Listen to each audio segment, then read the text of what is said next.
Imagina un hombre que sin ejércitos ni riquezas, logró dividir la historia de la humanidad en dos. A pocos días de la Pascua, mientras el mundo conspiraba para silenciarlo, este hombre no se escondió. Al contrario, ejecutó una serie de movimientos que hoy, 2000 años después, nos resultan fascinantes. ¿Fue el líder más influyente de la historia? ¿O un ser cuya autoridad no provenía de este mundo, sino de las eternidades? Hoy vamos a observar lo que hizo antes de su sacrificio, pero no lo haremos de forma superficial. Vamos a analizar la majestad incomparable de aquel que llamaban el Cristo. Veremos cómo gestionó un equipo de seguidores imperfectos para convertirlos en leyendas, y por qué cada una de sus palabras tenía el peso de una ley divina, porque es un hecho innegable. No ha habido en toda la historia un hombre más famoso que Jesús de Nazaret. Aunque muchos se empeñen en desmesurarlo, en desaprobar su misión o incluso en negar su existencia, su figura permanece como la piedra angular de la civilización. Es tal su impacto que incluso aquellos que intentan negarlo se ven obligados a confesar su preeminencia, pues hasta el incrédulo, al fechar sus propios documentos, acepta accidentalmente que él es el enviado de Dios. Acompáñame en este recorrido reflexivo. Vamos a descubrir cómo sus acciones desafiaron los prejuicios de su siglo, sanaron cuerpos y revelaron un plan trazado desde antes de la fundación del mundo. Esto no es solo el relato de una tradición, es el análisis de la figura que cambió el ADN de nuestra existencia para siempre. ¿Cómo prepararías a un grupo de personas comunes para una misión que debe sobrevivir milenios después de que tú te hayas ido? Observa esta escena.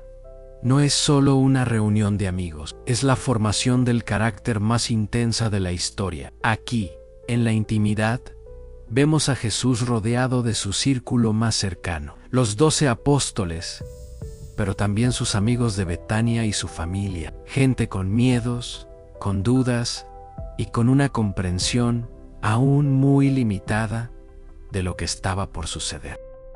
Es fascinante analizar la dinámica de este grupo, mientras ellos aún discutían entre sí sobre quién ocuparía el puesto más alto en un reino terrenal. Jesús los observaba con una paciencia divina. Él no veía en Pedro a un pescador impulsivo, ni en Juan a un joven ambicioso. Él veía en ellos a los pilares de una estructura eterna.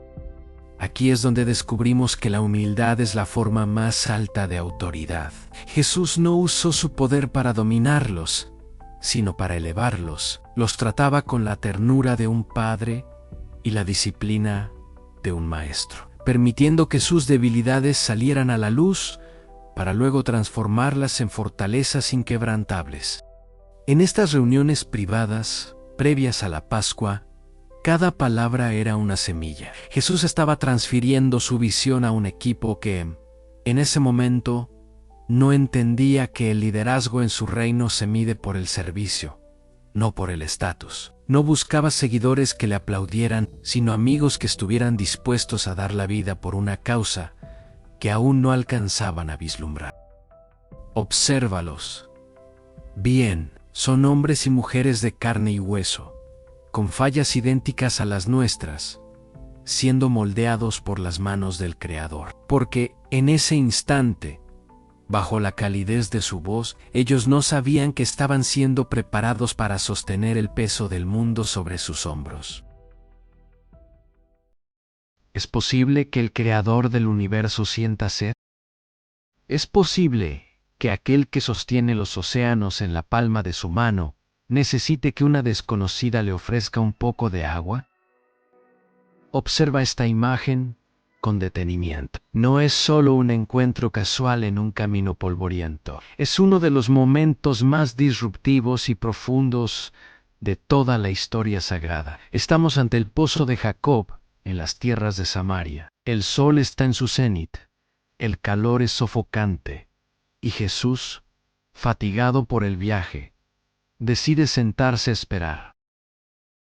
Lo que sucede a continuación desafía toda lógica social de la época.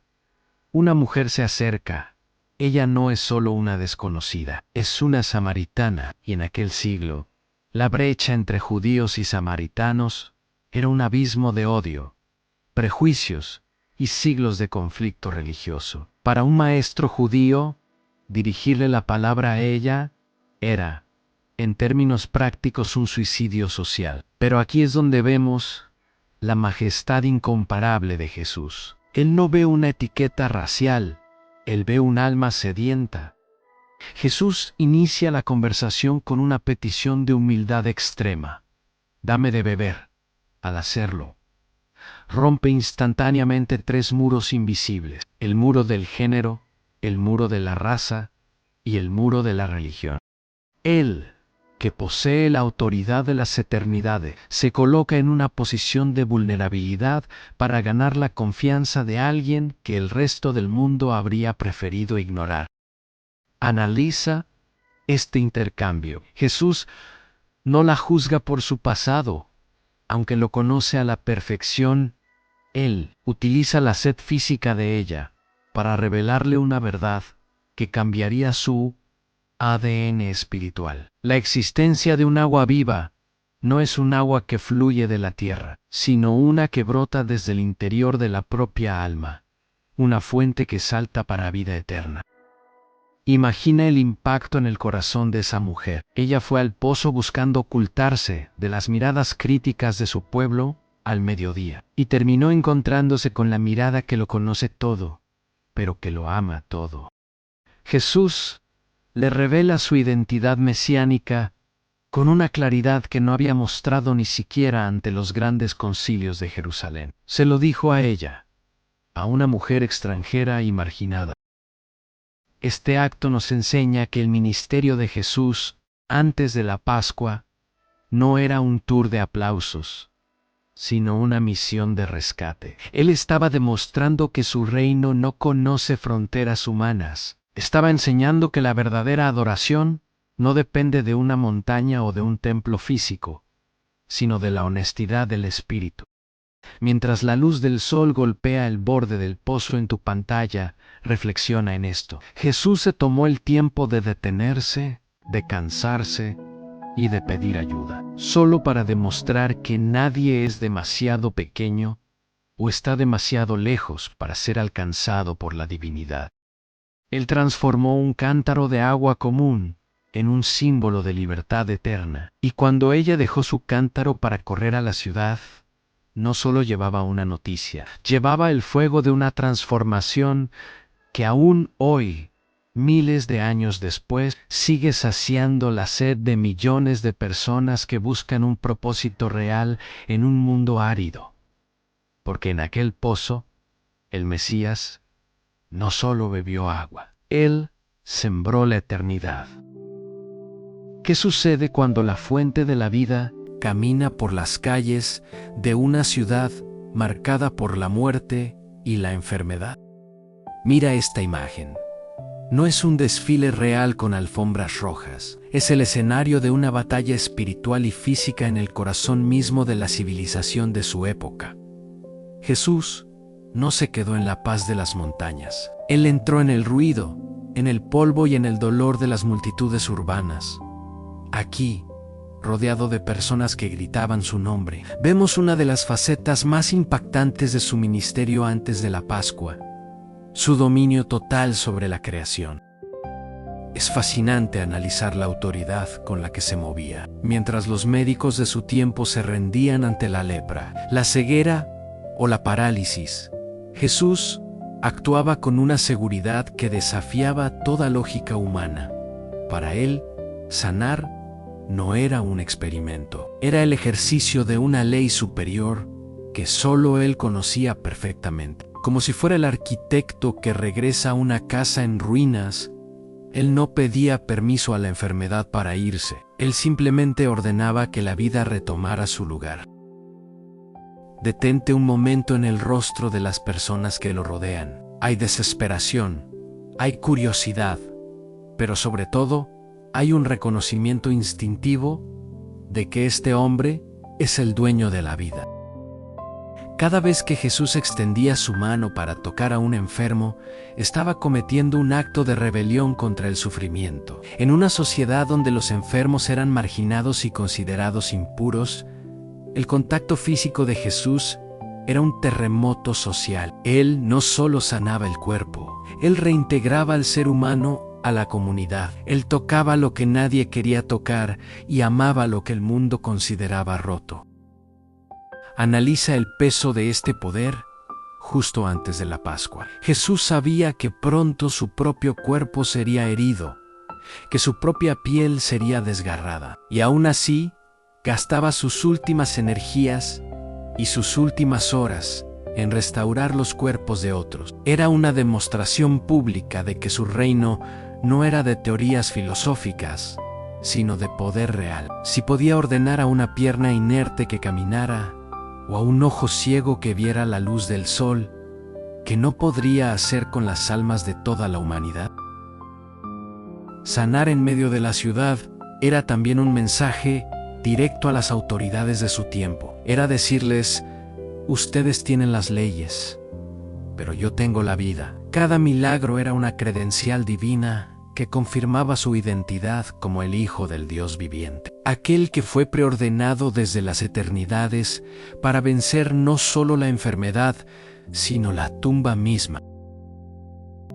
Observa cómo la multitud lo presiona. Todos quieren un pedazo de ese poder, una gota de esa virtud que emanaba de sus vestiduras. Pero Jesús, en medio del ruido, siempre encontraba el momento para mirar a los ojos al individuo. Para él, no eran las masas, eran personas con nombres, con historias y con un destino eterno. Mientras ves este movimiento en tu pantalla, reflexiona. El mismo poder que restauró aquellos cuerpos en las calles de Jerusalén es el que hoy sigue buscando restaurar lo que está quebrado en nosotros. Porque Jesús no solo pasó por la ciudad, Él la reclamó para la eternidad. Cada paso que daba hacia la cruz era un paso que daba dándonos vida a nosotros. Que tiene la voz de un hombre para que miles de personas olviden su hambre, su cansancio y sus hogares, solo por escucharlo hablar en medio de la nada. Observa esta escena. No es un auditorio moderno con tecnología de punta. Es la naturaleza pura convertida en el templo más grande de la historia. Aquí, bajo el cielo abierto, vemos a Jesús frente a una multitud que parece no tener fin. Hombres, mujeres, ancianos y niños, todos unidos por una sed que ninguna fuente terrenal podía saciar, la sed de la verdad. Es fascinante analizar este fenómeno desde la perspectiva de la autoridad divina. En un mundo acostumbrado a los discursos vacíos de los políticos y a las repeticiones mecánicas de los escribas, la voz de Jesús irrumpía como un trueno en un día despejado. Él no citaba a otros para ganar credibilidad. Él hablaba como el autor mismo de la vida, como bien se percibe en su majestad. Él no pedía permiso para enseñar. Él declaraba la realidad de las eternidades. ¿De qué les hablaba con tanta fuerza justo antes de la Pascua? Les hablaba de un reino que no se construye con piedras, sino con corazones transformados. Les hablaba de las bienaventuranzas, una filosofía que ponía el mundo de cabeza, que los pobres en espíritu son los verdaderos ricos y que los mansos heredarán la tierra. Cada parábola que salía de sus labios era una cápsula de sabiduría diseñada para abrirse solo en el alma de quien realmente buscaba la luz. Jesús usaba el lenguaje de la creación, la semilla, el trigo, la red, la oveja perdida, para explicar el funcionamiento del universo espiritual. Era el Creador recordándole a su creación quiénes eran realmente y cuál era su origen divino. Mira los rostros en la multitud. Hay gente que caminó kilómetros solo para estar allí. Hay quienes han dejado sus redes y sus mesas de impuestos. En ese momento, en ese campo abierto, el tiempo parecía detenerse. Jesús no solo les daba información, les daba identidad. Les recordaba que no eran simplemente súbditos de un imperio terrenal, sino hijos de un Padre celestial. Este poder de convocatoria era, en realidad, un preludio de su victoria final. Si su voz podía dominar a miles en el desierto, pronto esa misma voz dominaría a la muerte misma. Pero antes de eso, él debía sembrar estas verdades. Sabía que la multitud que hoy lo aclamaba, en pocos días se vería envuelta en la confusión de la crucifixión. Por eso, cada palabra en este discurso era un ancla para las tormentas que vendrían. Mientras la cámara recorre esta multitud en tu pantalla, reflexiona en esto. Jesús no buscaba el aplauso de las masas. A menudo, después de estos grandes discursos, se retiraba a la soledad para orar. No le interesaba la fama, sino la fidelidad. Su objetivo no era ser un líder popular, sino el Salvador del mundo. Aquella voz que resonó en las colinas de Galilea y en las llanuras de Judea no se ha apagado, sigue vibrando en el ADN de nuestra civilización. Porque cuando el Hijo de Dios habla, el eco no dura minutos ni horas. El eco de su voz resuena por toda la eternidad. Él no solo les dio un mensaje, Él se dio a sí mismo como la palabra viva, que todavía hoy, si guardamos silencio, podemos escuchar en el fondo de nuestra alma. ¿Cómo se prepara un Dios para morir? Mira esta imagen. El sol se oculta tras las colinas de Judea, tiñendo el cielo de un rojo que parece anticipar lo que está por venir. Estamos en los momentos finales, en la antesala de la Pascua. Jesús está en el campo, rodeado de la naturaleza que Él mismo ayudó a diseñar, pero su mirada está puesta mucho más allá del horizonte físico. Él está mirando el destino de cada alma humana. Es aquí donde debemos analizar la majestad del sufrimiento voluntario. A diferencia de cualquier otro líder o héroe de la historia, Jesús no fue atrapado por las circunstancias. Él caminó hacia ellas. No fue una víctima del destino, fue el arquitecto de su propia entrega. Como bien se percibe en su porte, él poseía el poder de convocar legiones de ángeles para detener lo que venía, pero eligió, en un acto de amor incomprensible, someter su voluntad a la del Padre. En este discurso final en el campo, las palabras de Jesús adquieren un peso eterno. Ya no habla solo de parábolas de siembra, habla de la vid y los pámpanos, de la unidad inquebrantable que debe existir entre Él y los suyos. Les está dando las últimas instrucciones para un mundo que pronto se oscurecerá. Les está enseñando que la verdadera libertad no nace de la rebelión armada contra un imperio, sino del sacrificio propio por los demás. Analiza el contraste. El mundo a su alrededor buscaba un rey que los librara del yugo romano. Pero Jesús se preparaba para librarlos del yugo del pecado y de la tumba. Él sabía que el grano de trigo debe caer en la tierra y morir para poder dar mucho fruto. Y mientras el viento suave mueve la hierba en tu pantalla, intenta imaginar el peso que cargaba en sus hombros en ese instante.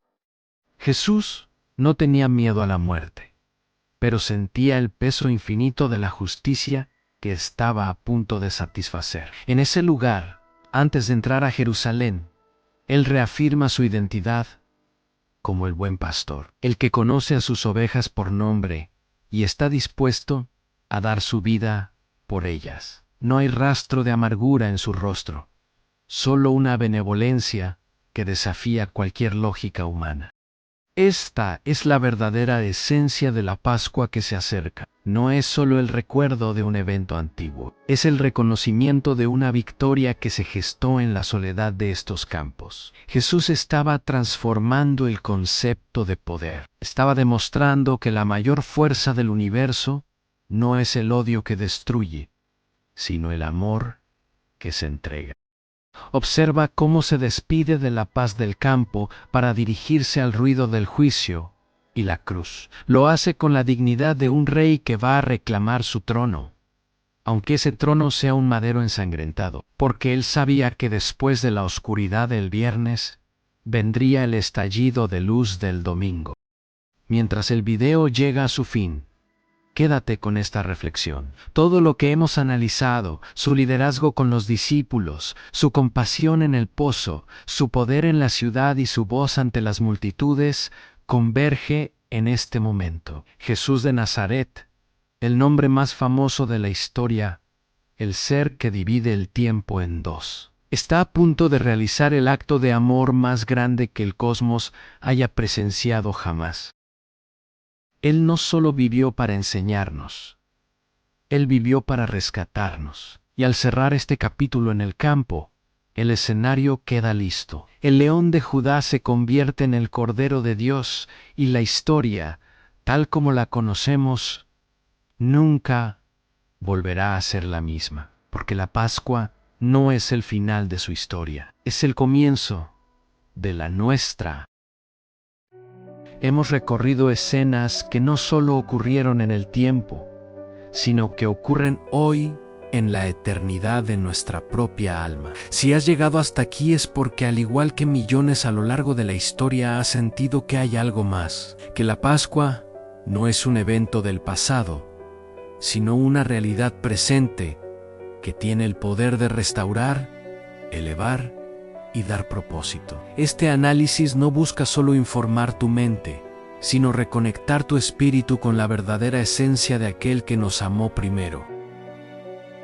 Si este recorrido te ha ayudado a sentir más, a comprender mejor, o simplemente te ha traído un momento de luz, no te guardes este mensaje. Hay alguien en tu círculo, un amigo, un familiar o un conocido, que hoy mismo podría estar necesitando recordar que no está solo, que sus debilidades pueden ser transformadas y que la vida siempre vence a la muerte. Suscríbete para seguir profundizando en esta majestad incomparable. Comparte este video como un acto de fe y esperanza, porque descubrir la verdadera esencia de la Pascua es, en realidad, descubrir quiénes somos nosotros frente a Él. Gracias por acompañarme. Que la paz de aquel que es el camino, la verdad y la vida te acompañe hoy y siempre.